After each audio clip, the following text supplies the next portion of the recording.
Hi, my friends. It's Nic Leobold at Nic Leobold Live, coming to you with another video, which I hope you find interesting. And please leave comments at the end, because I always leave my comments open, and I love free expression and free speech. So please leave me comments, and I try to answer interesting comments as best I can. The subject of my video today is, well, in one word, it's debt. But basically, I'm talking about for the other former students out there. I'm talking about your enormous student loan debt and some things you might want to consider about whether to pay it off or not pay it off, because in my own experience, I had about $50 or $55 or $60,000 in student debt, like a combination of privately held by a private student loan debt firm, and some of it from the Education Department. And I noticed that the privately held loans and also the Education Department were violating the terms of our contracts, and they were violating my privacy rights and trying to alter the terms of the contracts that we had, and also not listing the terms of our contracts and the new terms they wanted to replace the old terms with. So they were trying to cheat me, and they were violating my privacy rights. And I didn't have a high cash flow at a certain point when I was living overseas, and I was so frustrated with the way that the credit card companies had been treating me and violating their contracts, and the way my banks had been treating me and violating our contracts, and the credit card companies and banks had been charging me all sorts of fees, interest, transaction fees, and other charges which were illegitimate. And my family had been ripped off by several major brokerages for, tens of thousands of dollars, if not more. And I noticed that the student loan companies and the Education Department were violating my rights. So I made a decision to strategically default on my student loans, and I had also walked away from my credit card balances because of the outrageous, egregious conduct of the credit card companies while I was overseas, and I'm pursuing those matters through different avenues to recover damages that are owed me by those companies. But I want to discuss specifically the idea of strategic default of student loan debt, because a lot of you are saddled with 50, 100, 150,000, or maybe even more of high interest or even high balance credit balance student loan debt. And I think that strategic default is one option you should consider to protect yourself, to put yourself in a better financial position, and also to strike back at all the malfeasance and bad behavior of the banks and the student loan companies and the credit card companies and the investment banks, which are ripping us off by getting free money from the Federal Reserve and federal government, all sorts of tax breaks, preferential treatment, corporate subsidies, corporate welfare, very low interest or no interest loans, and bailouts by the government and by the Federal Reserve. They're getting all these trillions of dollars in benefits, while the government and the corporatocracy and the banksters are trying to stick it to us small people. So for a lot of different reasons, I decided to strategically default on my student loan debt. And it was very self-empowering because it was a direct way to strike back when I was being treated very unfairly and being aggressed upon by these financial institutions. I was able to deprive them of the $60,000 in balances that I had, which they defaulted on because they were violating my rights, violating the terms of our contracts, violating their promises, not disclosing what they were responsible for disclosing. So immediately, because of my situation, I was relieved of the pressure of paying back like a $60,000 or $65,000 balance to these loan servicing companies and the education department. Now, you have to decide for yourself whether it's in your best interest to strategically default on student loans, because as you well probably know, student loans defaults do not leave your credit report after 7 years like most other defaults. They stay on your credit report right now under current law. They stay on your credit report indefinitely, forever. But it still may be to your advantage to strategically default. Now, if you have a high-paying job but you have significant student loan debt, it may not be to your benefit to default. It may be to your benefit to pay off your loans as quickly as possible and preserve your credit rating. And I say credit rating with a great deal of vinegar, because if you've ever dealt with the credit reporting agencies and my FICO system and the credit score system and trying to correct errors on your credit report, you probably know how corrupt and how dishonest the whole system is.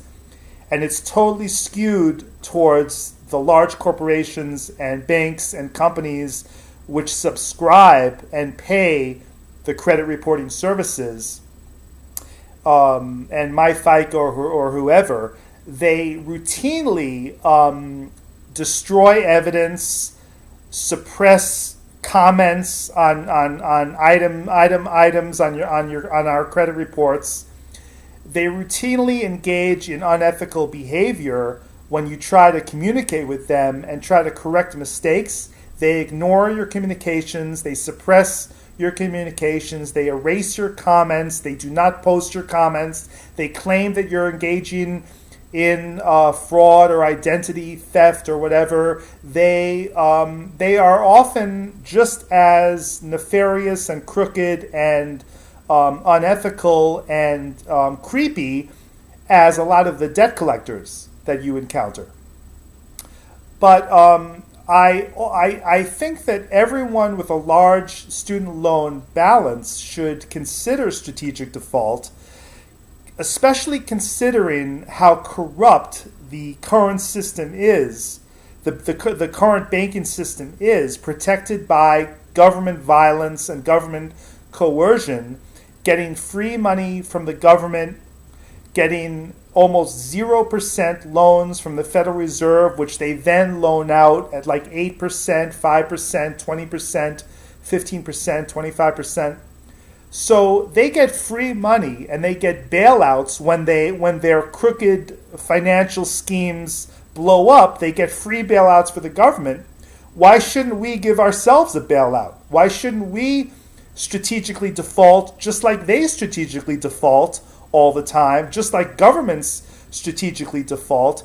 The United States government has defaulted strategically several times in its history. The most recent time was 1971, when Richard Nixon defaulted on the gold standard and refused to continue paying out gold to our international debtors. That was a default because he replaced the gold payback with fiat paper money payback, and that was a clear default of the United States. And there have been other United States defaults in history, like, for instance, the gold confiscation under President Franklin Roosevelt was a type of default. When he outlawed gold ownership, that's the same thing as defaulting. He seized all of the private gold of Americans, as much as Americans complied with the order, and devalued the dollar overnight. And that was another default. And there were defaults during the revolutionary times, too, of the American government. So defaults, strategic defaults, it's something that corporations, the banks, and the government use all the time. And I think more average Americans should consider strategic defaults if it's to your advantage, because of all the utter crime and blatant crime that the government and big corporations and big banks and big credit card companies are engaging in. Everyone should keep the possibility of strategic default in mind, and really it can be used as an equalizer to secure justice for yourself and for the rest of your community and the rest of society, as a way to fight back against corrupt government, corrupt corporations, and corrupt lenders, and the whole corrupt educational industrial complex, which is inflating the cost of education for everyone with the help of government. So strategic default is a really important and powerful tool that everyone should consider if you're in a great deal of student loan debt and you're having trouble and it's impacting your quality of life.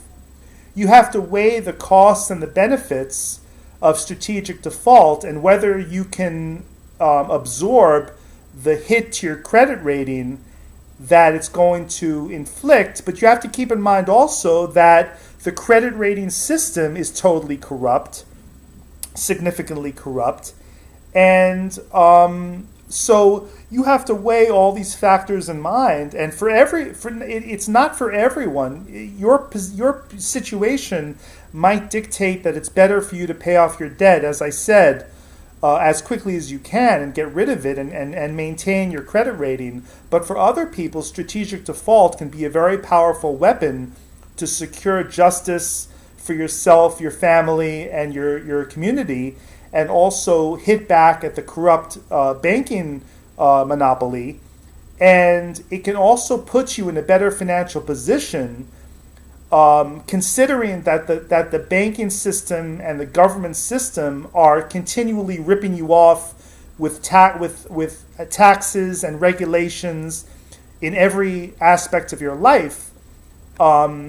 Hitting back at them and defaulting on a significant amount of debt can be a way to relieve your financial pressure on yourself and your family, and to secure a measure of justice for yourself. And the more people who take advantage of strategic default, the less it takes power away from the corporations and banks and government, and there's less that they can do because our numbers are greater. So the more people who take advantage of strategic default when it's to our advantage, the more power we have, and the greater our numbers against this government corporatocracy, bankster monopoly, and how they're continuously stealing from us in all sorts of ways. So I hope this video has given you some ideas and is helpful. And please leave comments and suggestions in the comments section. Like I said, I love comments and I love free expression and free speech. And I leave the comments section open. And I encourage you to Google free market anarchism and voluntarism and learn more about alternative political strategies which can empower us against all the crime that's being inflicted on small people in the middle class. Because we have to stand up for ourselves and fight back and stand up to these bullies.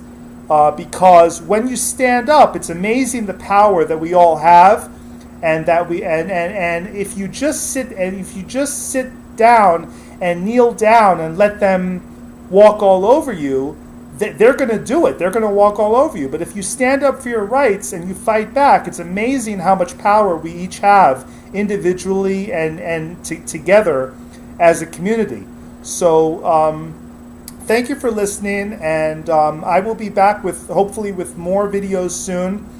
This is Nic Leobold at Nic Leobold Live signing off. Have a great weekend and have a great week. Thank you.